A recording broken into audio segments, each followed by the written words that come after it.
Salam, salam sadis, salam hari Senin, salam merah. Weekly-nya jelek nutup ya. Weekly-nya itu nutup di 16.200 something. Tadi langsung dia uh, drop uh, ke 15.900-an something ya. Semoga bisa ketahan lah di 15.900 ya. Jadi ini saya buat video, kita coba kita lihat dulu.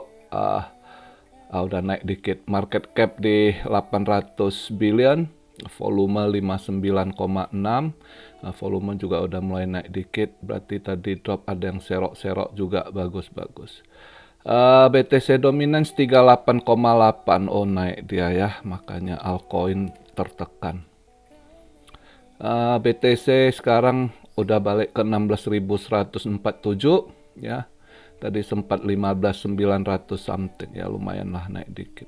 Ethereum di 1129, BNB agak drop hampir 5%, 4,9%, sekarang di 259. XRP 35 sen, Cardano 30 sen ya kan. Polygon 79 sen gitu ya. Lumayan agak koreksi kali ini altcoinnya karena BTC dominance juga menguat, makanya altcoin rada tertekan. Tapi ya serok lah kondisi gitu kan, tapi ya bertahap, kita nggak tahu. Tadi kayak apa, tadi pagi yang di komen ada yang tanya, saya udah suruh serok juga sih ya kan. Ya semoga ketahan lah di 15.900, memang dengan banyak rumor ya yang lagi ini, tapi ya yang udah murah juga lah, serok lah. Tadi juga ada yang tanya yang kira-kira cepat ngeban apa, saya bilang ya coba aja CHZ udah lumayan koreksi. Kemarin ada yang nanya-nanya mau serok, saya bilang jangan, tunggu tutup candle ya kan. Nah itu betul kejadian, tutup candle dia malah merah kan, weekly candlenya. Nah itu, nah ini CHZ bisa serok ya serok lah ya kan, karena Piala Dunia baru mulai, itu masih akan naik lagi gitu biar cepat ngeban.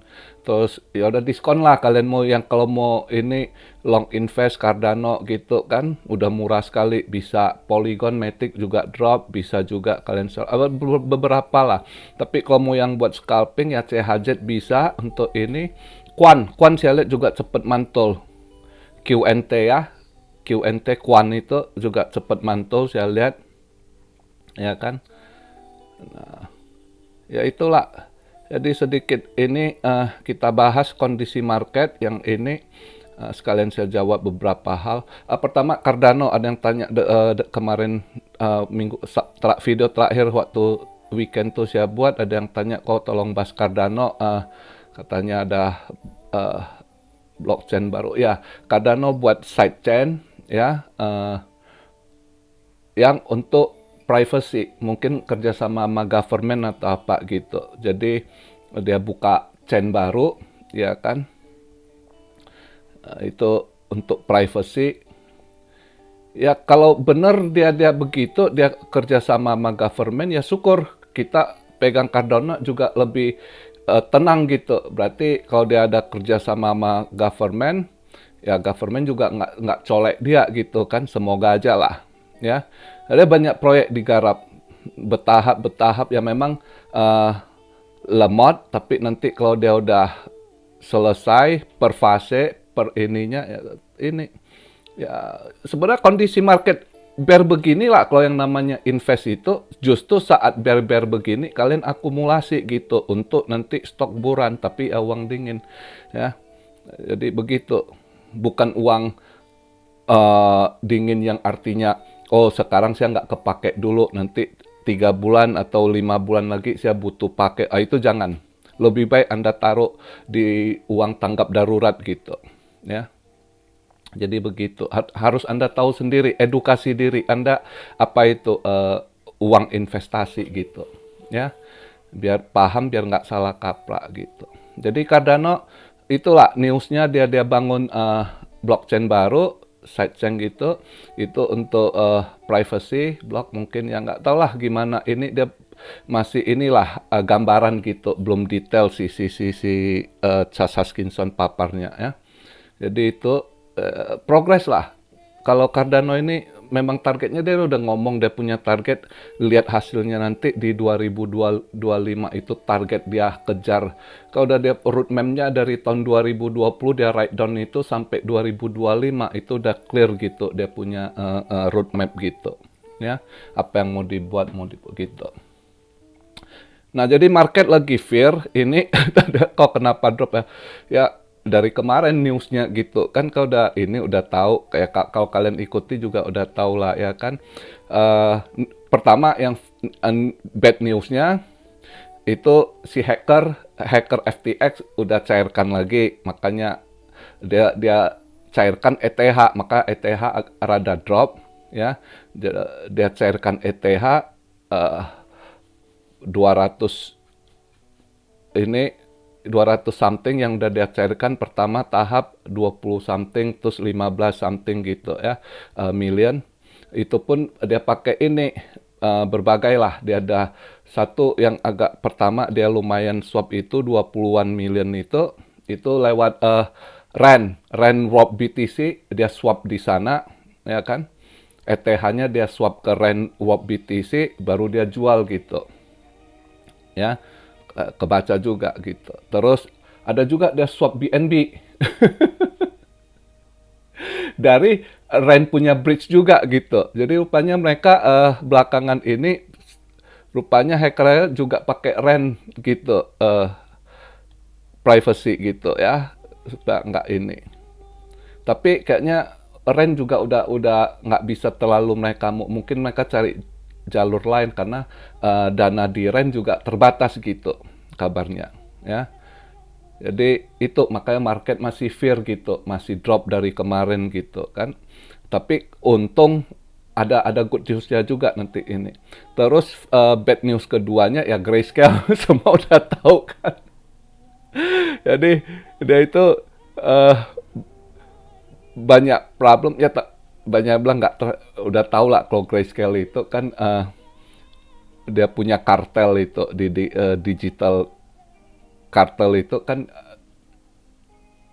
ya Grayscale gitu. Jadi mau minta harap transparannya ya jangan suruh tunjukkan proof of reserve-nya, mereka nggak mau tunjukkan kan, mereka dengan alasan supaya nanti orang nggak tahu, ini beragam lah.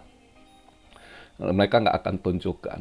Cuma intinya itu mereka lagi cari dana, ya kan? Karena efek waktu Luna udah kena, ya kan? Dari anak cabangnya Genesis, dia sendiri juga kena. Mereka ada ini juga ya di Celsius, di Three Arrow Capital juga. Jadi udah ada lobang lah, ya kan? Nah, kena lagi, berlobang lagi, tambah dalam di FTX gitu. Jadi butuh dana untuk cover. Ya andai kata sampai Senin ini nggak dapat dananya, berarti mereka harus lepas barang gitu. Nah yang ditakutkan dia jualan, lepas barang, market drop lagi kan gitu. Makanya market rada fear. Tapi ya kita lihat lah, mungkin ada juga pause yang nahan, apakah CZ juga nahan. Tapi kemarin terbantu, sebab kemarin waktu sisi hacker buang-buang barang gitu, ETH market agak drop, untung kebantu Pantera Capital. Pantera Capital sempat serok BTC, ya, serok BTC sempat ke atas dulu gitu, ya kan. Makanya sempat ke atas, jadi pas ada buangan juga agak ketahan gitu. Maka kemarin sempat ketahan juga gitu. Karena ada belanja dari Pantera Capital, belanja BTC lumayan $140 juta mereka belanja dari itu positifnya gitu ya. Jadi hari ini juga kita lihat ini rada merah buangan, mudah-mudahan masih ada yang nahan. Saya rasa CZ juga nahan lah ya. Apalagi kalau dia tahu kemarin itu yang hacker sempat ada swap ke BNB juga lewat RAN ya, bridge-nya RAN gitu. Itu mereka akan lebih hati-hati gua rasa ya kan, gerak juga ini. Saya rasa dalam 1-2 hari ini mungkin mereka agak ada yang jualan, cairkan dana, butuh dana karena hari Kamis ini udah Thanksgiving gitu, udah holiday.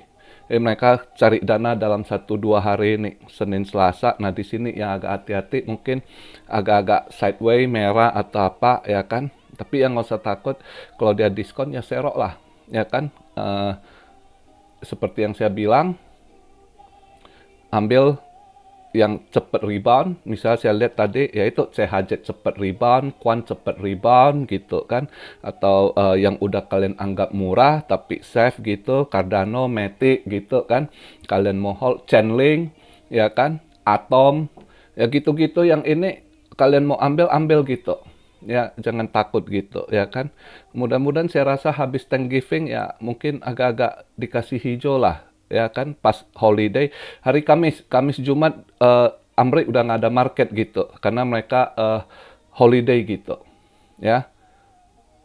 Paling the last-nya market agak gejolaknya mungkin sampai Rabu lah. Rabu kalau saya cek eventnya initial job itu yang mungkin agak-agak ada gejolak. Setelah itu mungkin market akan saya rasa holiday akan hijau dikit. Maka kalian serok lah, nggak usah takut gitu ya kan. Nah terus sedikit saya bahas karena saya lihat hari ini komen dari kemarin banyak yang ini, rupanya di Indo banyak yang terus berita juga yang bunuh diri hidup balik gitu, udah mati hidup. Ternyata banyak sekali korban-korban trading ya kan, judi, pinjol.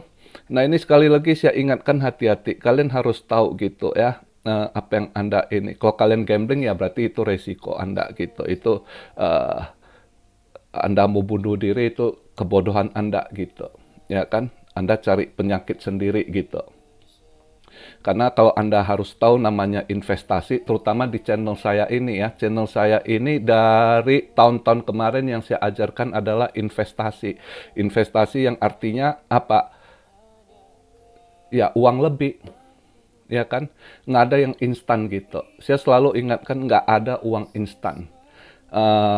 Seperti saya, bukannya berarti, oh kalian lihat saya, oh enak, di usia begitu udah pensiun ya kan, oh Anda pikir saya kerja berat, saya juga kerja banting tulang 30 tahun lebih ini, yang ngumpul-ngumpul ya investasi, bukan dalam oh saya ini bom gitu, nggak ada. Semua itu kita kumpul perlahan dengan money management yang kuat ya kan, yang ketat, yang disiplin. Terus juga nggak ada harap uang instan. Dengan analisa kita yang tajam, yang logical kita thinking, harus tajam, harus ini ya, detail kita analisa gitu, dan yang make sense gitu. Nggak ada yang, kalau yang nggak make sense itu yang mau uang cepat, uang nggak itu, ya sorry gitu ya kan. Dan juga minggu kemarin masih ada saya ingatin gitu, ada yang tanya, kok saya mau ini, mau jual kendaraan saya, mau masuk kripto, langsung saya ini bilang jangan gitu, saya ingatkan gitu ya kan, saya tegaskan, itu bukan begitu, itu berarti Anda gambling gitu ya. Paling pantang di kripto ini, dunianya regulasinya belum jelas, sangat volatile. Kalau Anda pinjam uang main di kripto, itu kesalahan fatal. Ya, itu yang harus saya ingatkan, karena di kripto ini istilah uang sampingan kalau ada Anda mau invest gitu. Ya kan? Nah, terus kalau buat yang trading, ya Anda main di spot. Kalau leverage ini itu, kalau udah saya ingatkan return laut, saya bilang kalau yang leverage itu jelas judi gitu ya kan. Nah berarti Anda resiko sendiri, apalagi pinjol. Jadi kalau Anda bilang Anda mau bunuh diri, itu Anda cari penyakit sendiri, karena Anda mau cari uang instan. Nggak ada yang instan. Kondisi apalagi resesi begitu, yang dilatih kesabaran, kerja keras gitu ya kan. Jadi itu yang saya mau ingatkan. Ada yang tadi komen juga, kok tetangga saya mau bunuh diri, ketahuan mau bunuh diri, banyak utang ini itu katanya ya kan. Ya, mereka tidak mengedukasi diri mereka. Jadi apa yang mereka lakukan, mereka iming-iming gitu. Ya. Anda harus tahu yang Anda mainkan itu, Anda lawan apa? Lawan mesin. Mesin udah diprogram, ya berarti Anda bodoh aja gitu. Ya. Kayak saya ini dari dulu walaupun saya dulu penjudi, saya tidak akan pernah mau lawan mesin gitu. Karena saya udah tahu itu diprogram, pasti curang gitu. Ya kan? Dari dulu zaman-zaman tahun 90-an temen saya hancur waktu di Jakarta Mickey Mouse gitu kan. Saya waktu di Amrik slot mesin ini itu ya kan, nggak pernah saya mau main. Saya udah pernah bahas tahun lalu di video saya. Kalau namanya judi, Anda mau main kartu, yang udah paling fair itu ya bakarat, ya kan? Kalau yang mesin, saya apalagi teman-teman dulu saya juga di sini Jepang, ada yang mereka datang-datang awal tahun 90-an dulu gitu di sini juga nggak hasil. Karena apa? eh Mesin juga dia lawan pachinko gitu kan. Saya ketawain, saya bilang kebodohan paling bodoh gitu. Itu semua udah diprogram gitu, ya kan?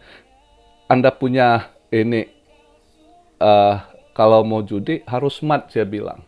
Ya kan? Yang kita udah paling cengli aja bakarat, itu juga harus ada luck. Kalau Anda nggak ada luck, Anda jago analisa, Anda jago baca kartu, Anda jago. Tapi kalau nggak ada luck juga, Anda akan lose gitu. Itulah gambling. Nah, satu lagi saya mau ingatkan, supaya kalian nggak salah langkah gini ya. Yang dengar video hari ini, ingat baik-baik. Ini apa yang saya paparkan yang sudah pernah saya lewati. Kesan-kesan yang dulu pernah saya buat gitu. Di saat saya judi, saya tahu kalian yang udah kalah akan jual ini, jual itu, pinjam sana, pinjam sini. Sebenarnya bukan Anda mau menang, ya kan? Mau ambil balik kekalahan. Saya dulu gitu, bukan saya mau menang bandar lagi. Saya pengen udah kalah, lu sakit hati, kita pengen tuh ambil balik kekalahan kita gitu. Tetapi justru itu jebakan setan. Semakin kita terperangkap dalam pola pikir itu, semakin dalam kita masuk ke lubang setan. Semakin hancur hidup kita. Ya, bukan karena mau menang, mau cuan lagi, sebab pengen ambil balik kekalahan. Kadang Anda pikir, gua kalau bisa balik modal aja, udah gua stop gitu. Ya, saya pernah sampai di titik itu, tapi yang terjadi apa? Justru makin hancur, ya kan? Nah, kenapa saya bisa berhenti? Saat saya di titik terendah, saya review balik semua, saya introspeksi, ya kan? Ya memang doa sama Tuhan, minta pengampunan saat itu. Udah nyesel habis, udah ini ya. Ya berdoa sama Tuhan, dimintakan buka jalan baru, dicerahkan otak. Saat Tuhan jamah kita, saat kita terbuka, kita baru sadar. Dan baru bisa kita ikhlaskan. Nah, saat saya udah ikhlaskan apa yang kalah, di situ saya baru bisa meninggalkan judi saya. Harus ikhlaskan yang sudah hilang, mulai dari awal lagi. Jadi, buat kalian yang sudah kalah, ikhlaskan, ya, kerja baik-baik, nabung. Nabung, ada uang lebih, coba lagi investasi. Itu yang saya lakukan. Karena saya dulu udah pernah gagal, begitu juga rumah tangga saya retak, hampir cerai. Cuma untung istri saya punya karakter, untung kami juga kuat, walaupun dosa-dosa saat itu, kuat berdoa ya. Jadi ada counter attack juga mungkin di satu pihak, ya kan, dari si setan ini goda terus, tapi masih ada counter attack-nya dari istri juga, ya kan. Akhirnya saya berhenti, ya udah kerja baik-baik, banting tulang lagi, yang udah hilang saya ikhlaskan gitu. Pelan-pelan lagi saya nabung, ya kan, pelan-pelan lagi saya invest. Dengan kita hidup benar, Tuhan tunjukkan jalan lagi, rezeki masih ada, kebuka lagi gitu. Yang intinya, tapi ingat baik-baik, jangan pernah minta rezeki ke dukun, ke kuburan, ke ini itu. Anda tidak akan bangkit. Ingat baik-baik itu. Anda justru akan makin terperosok. Karena Anda akan diikat sama setan yang namanya kutuk. Ya, jadi itu baik-baik masukkan video hari ini. Bukan hanya bahas kripto, tapi saya ingin kasih satu pandangan buat kalian apa yang sudah saya pernah lalui. Jadi saya lihat itu banyak komen yang wah ini itu, karena saya pernah ngalami, saya pernah juga di titik terendah karena saya bekas penjudi berat juga, yang saya bukan tingkat ini, saya cari sampai ininya gitu, detail gitu ya. Saya di Amrik, saya main kasino juga, atau saya judi pacuan kuda, itu saya analisa sampai detail semua gitu. ya kan? Bukan tafsir mimpi, bukan itu enggak ya. Jadi yang logikal gitu, ya. Jadi yang udah saya alami itu yang saya share. Jadi hari ini saya ingatkan, siapapun kalian yang sudah kalah, ikhlaskan. Jangan jual barang Anda lagi, jangan cari pinjaman. Kerja baik-baik, pelan-pelan bangun lagi, apalagi kondisi resesi ini. Harus sabar sekali dan doa terus sama Tuhan supaya dibukakan pintu jalan. Kalau Anda bertobat benar-benar, Anda mau bertobat sungguh-sungguh, Anda mau kerja keras, percaya Tuhan akan kasih jalan. Itu aja yang bisa saya sampaikan, karena itu yang pernah saya alami. Saya pernah hancur, saya pernah gagal, tapi dengan saya benar-benar sadar, saya tobat, saya mulai lagi dari awal, hari ini saya bisa pensiun gitu. Di usia saya sekarang ini, ya paling saya investasi, saya bahas kriptongan kalian, bukan saya mau, justru yang saya sarankan invest. Kalau buat fun, kita tahu uang kecil, ya kan? Saya mampu untuk main besar, saya nggak mau karena saya udah pernah ngalami kehancuran. Semakin Anda dapat uang besar, semakin nafsu Anda semakin cepat hancur. Ya, justru yang stable, kita dapat yang stable, rutin itu. Ya scalping, saya trading kadang itu cuma for fun gitu. Karena saya udah pensiun, satu aktivitas supaya otak saya jalan, saya analisa, mikir terus. Itu juga salah satu cara saya menjaga daya pikir saya gitu. Biar nggak cepet pikun di usia tua nanti ya kan. Itu aja sih. Ya, semoga apa yang saya sampaikan hari ini bisa manfaat, bisa buat satu masukan positif buat kalian. Oke? Jadi yang ingat baik-baik, yang sudah kalah ikhlaskan. Ya, entah itu Anda trading robot, jangan lagi sentuh. Jangan pernah Anda lawan mesin, karena itu semua udah diprogram. Karena itu udah di coding. Ya, Anda nggak akan menang. Dan yang fair aja, namanya seperti saya bilang bakarat, itu juga Anda harus butuh keberuntungan. Tanpa keberuntungan, juga Anda akan loss gitu. Jadi, pikirkan baik-baik sebelum Anda lakukan. Salam Siario dari Tokyo. God bless you all. Be blessed, be blessed, be blessed. Immanuel, haleluya.